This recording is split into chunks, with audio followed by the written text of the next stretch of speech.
Ça fait 7 heures qu'on navigue. On a peut-être dû faire 2 heures à la voile.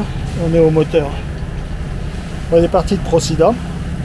On avait quitté Ischia hier soir parce que on avait un bateau qui s'était mis un petit peu près de nous au mouillage et puis on avait envie de bouger jusqu'à Procida pour voir comment c'était. Donc ce matin c'était prévu qu'on parte sur la route de Rome. Il y avait un vent prévu de 20 nœuds du sud-est. Bon, puis malheureusement il n'y a pas 20 nœuds quoi. Il y a un tout petit 10 nœuds de rien du tout. Donc on a eu beau faire ce qu'on pouvait, comme on n'a pas de spi, et on n'avance pas. Donc on est au moteur. Enfin au moins on n'a pas de vent contre, on n'a pas de vague contre, ça avance à peu près. On va faire un stop avant Rome, à 25 000 avant, dans un endroit qui s'appelle Anzio. Les marinas, les places, c'est 200 à 250 € la nuit. Ouh, cher quand même, hein. Nous on ne peut pas se permettre un truc pareil, et puis surtout c'est beaucoup trop cher. Alors voilà une activité rafraîchissante, c'est de mettre les pieds dans l'eau derrière le bateau. Ça fait du bien, ça les masse, ça les refroidit.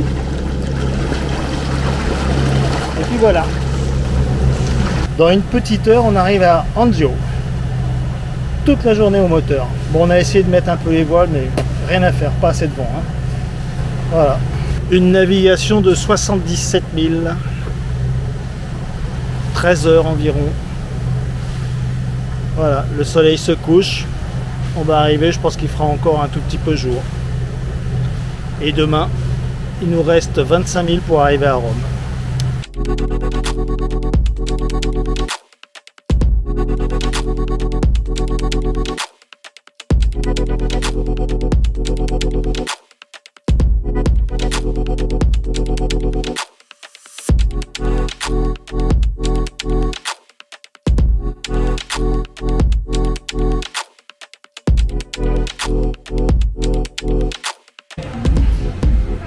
Bon ben voilà, on se balade dans Porto di Roma. Ça va être la fête ce soir. Tous les gens sont prêts.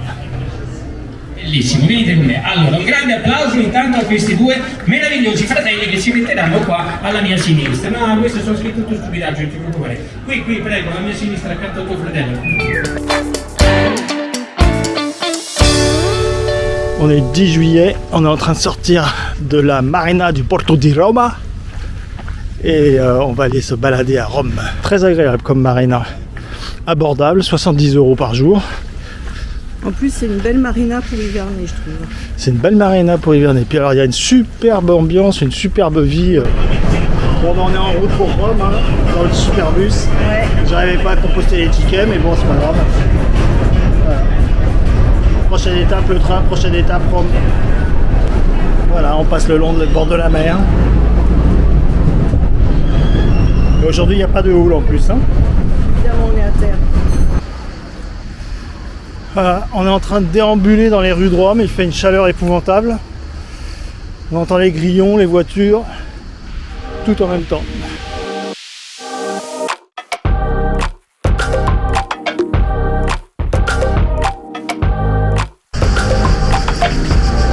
Vous dites, mais pourquoi on n'a pas été au Colisée? Mais pourquoi ils n'ont pas été au Vatican? Mais pourquoi ils ne vont pas dans les endroits connus? Ben, c'est tout simplement parce qu'on les a déjà vus il y a 5 ans. Voilà. Il y a 6 ans. Oh, mon cœur, 5 ans, 6 ans, c'est pareil. Hein. Là, on voit du Rome qu'on voit jamais par ailleurs, quoi. C'est pour ça que c'est intéressant parfois d'aller dans les endroits sans intérêt. Sur le côté, là, il y a un gros lion. Oh là là, je vais vous montrer le gros lion.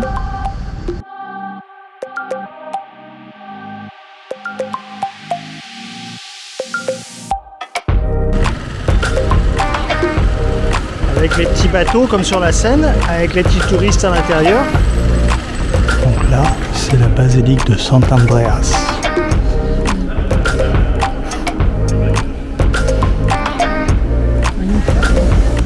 Là commence à y avoir quelques petits touristes.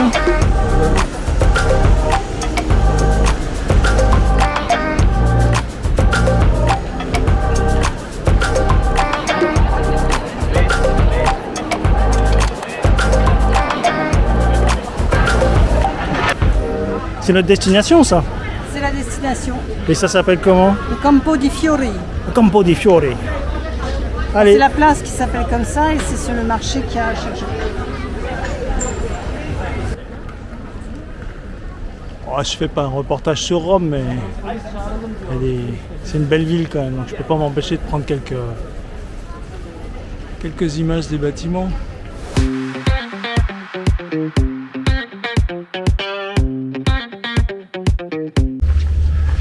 Bon, aujourd'hui, on va à Ostie Antica, ou Antica Ostie.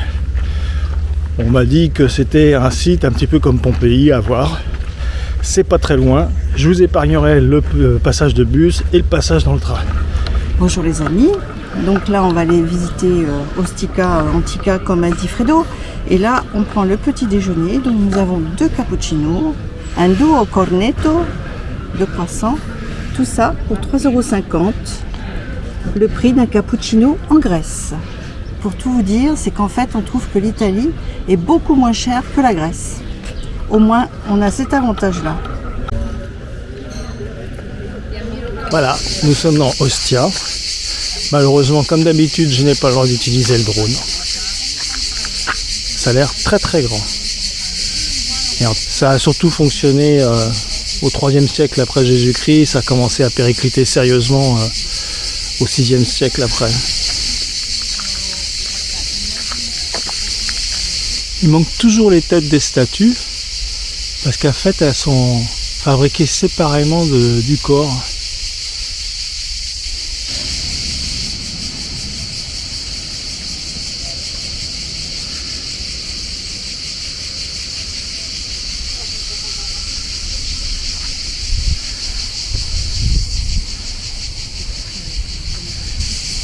Là c'est étrange ça, parce qu'on dirait que c'est dans sa position normale, les briques qui le soutiennent n'ont pas bougé. Et au sol, puis c'est complètement incliné. C'est étrange.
La Marilène, et maintenant je vous montre la hauteur du bâtiment.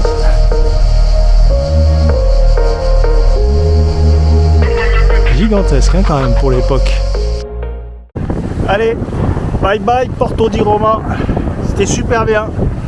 On va partir vers Giglio avec un vent arrière au 180 qui semble être à 18 nœuds, donc ça devrait être très confortable même si c'est long. Super, très bien.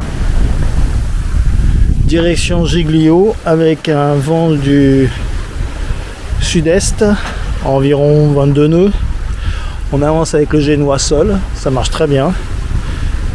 On est 170 degrés, donc on va dans la bonne direction. Bon, bah, toujours en direction de Giglio, mais là ça change un petit peu parce qu'on a 30 nœuds de vent arrière depuis un bon moment et la mer elle est bien formée. Hein.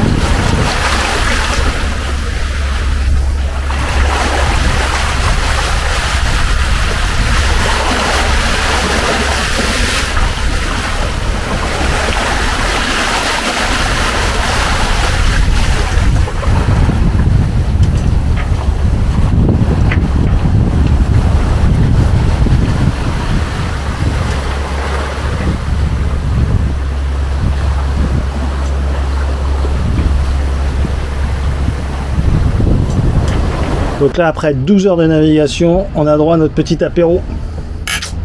70 000.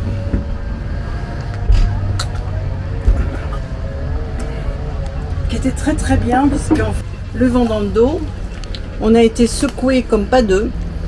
C'est-à-dire qu'on n'a rien fait de la journée. Moi, j'ai même pas pu lire parce que sinon. Mais bon, c'est bien, on a avancé encore. Ouais. On se rapproche de la France. Même si c'est pas des vraies bières, hein. La Heineken à 0, bah, je trouve que c'est vachement bon. Nous sommes en route pour l'île d'Elbe. Il y a un petit vent à 12 nœuds.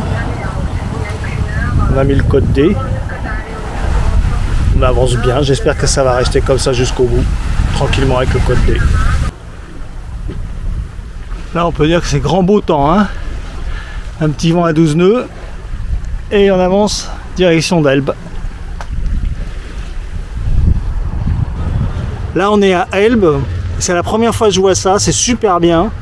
C'est un espace pour les dinky où on peut s'accrocher, où il n'y a pas de soucis. C'est génial hein, quand même. Hein. Ça fait plaisir à voir.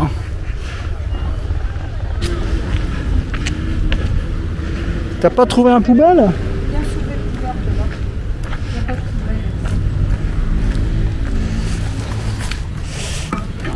Voilà, merci.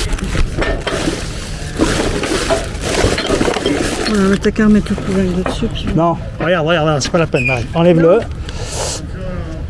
On peut le mettre dans le camion? Ouais, va dans le camion. Ah, ok.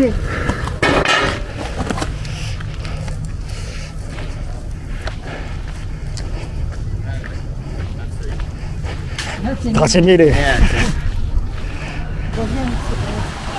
Donc on est à Porto Azzurro sur Elbe.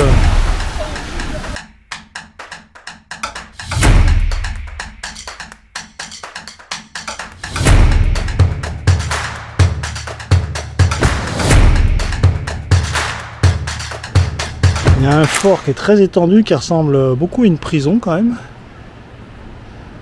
Très étendu. Bon, accès impossible évidemment.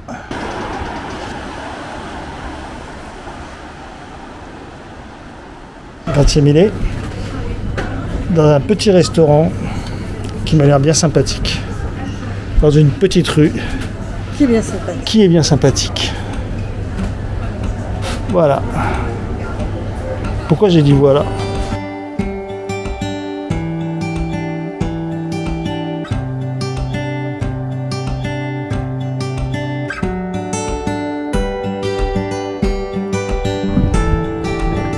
Le 16 juillet, on est arrivé à Portoferraio, un haut lieu de résidence de Napoléon, et on va aller visiter le musée Tutti Quanti parce que c'est très intéressant, très chouette ici, c'est vraiment très chouette.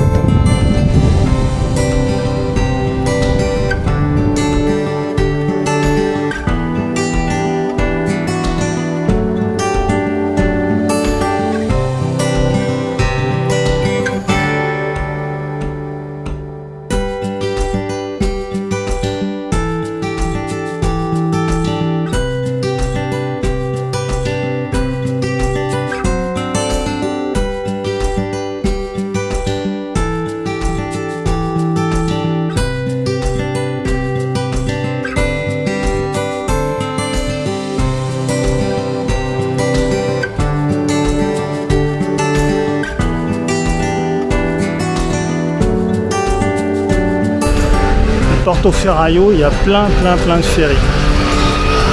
Ça fait penser un peu au Pirée en plus petit. Et aujourd'hui on a de la chance, il fait pas trop chaud. C'est un exil, je sais pas si c'était réellement une prison, hein, je sais pas. Voilà, c'est la salle à manger de Napoléon à Elbe.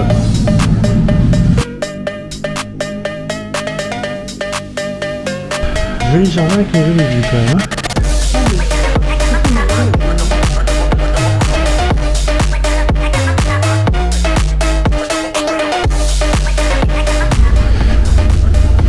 Voilà le bureau de l'empereur.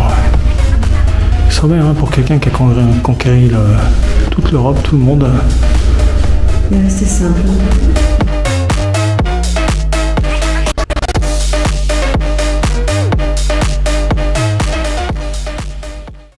Pour une fois, on ne mange pas de pizza en Italie.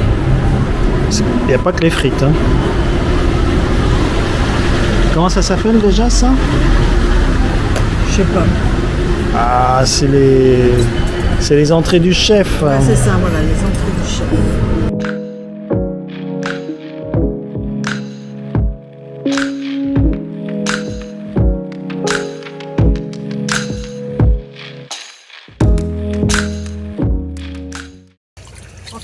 depuis tout à l'heure, je suis dans l'eau. Déjà, j'ai fait le tour du bateau pour nettoyer la ligne de flottaison, parce qu'il faut qu'on avance. Hein. Et puis ensuite, avec Fredo, on s'est fait le nettoyage de la coque à l'éponge et aux produits anti-rouille pour pas qu'il y ait des traces de rouille dessus. Enfin bref, on a fait de l'entretien, quoi. Et on l'a fait avec l'annexe. Et avec l'annexe, tout à fait. Bon, bah on est à Elbe. Hein.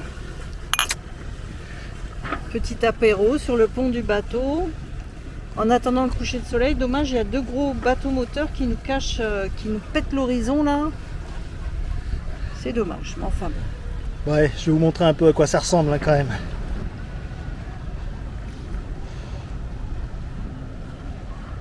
C'est joli là. Hein.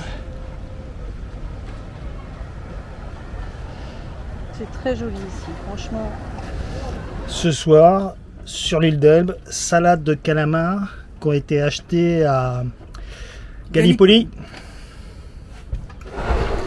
Donc, depuis le 19 juillet, on traîne sur l'île d'Elbe en attendant le dimanche pour partir sur le Cap Corse au moment où le vent sera dans le bon sens et lundi en suivant rejoindre la baie de Saint-Tropez, aller au fond au niveau du port Grimaud parce qu'après il va y avoir un Mistral assez fort. Donc en attendant, on fait des petits tours sur l'île d'Elbe. Donc on peut voir que le 19 juillet, on est parti de Biodola, on a fait tout le tour on a fait la moitié du tour de l'île en passant par l'ouest pour arriver à la marina di Campo. Le lendemain matin, 20 juillet, la houle qui est toujours persistante par ici est devenue quand même assez insupportable.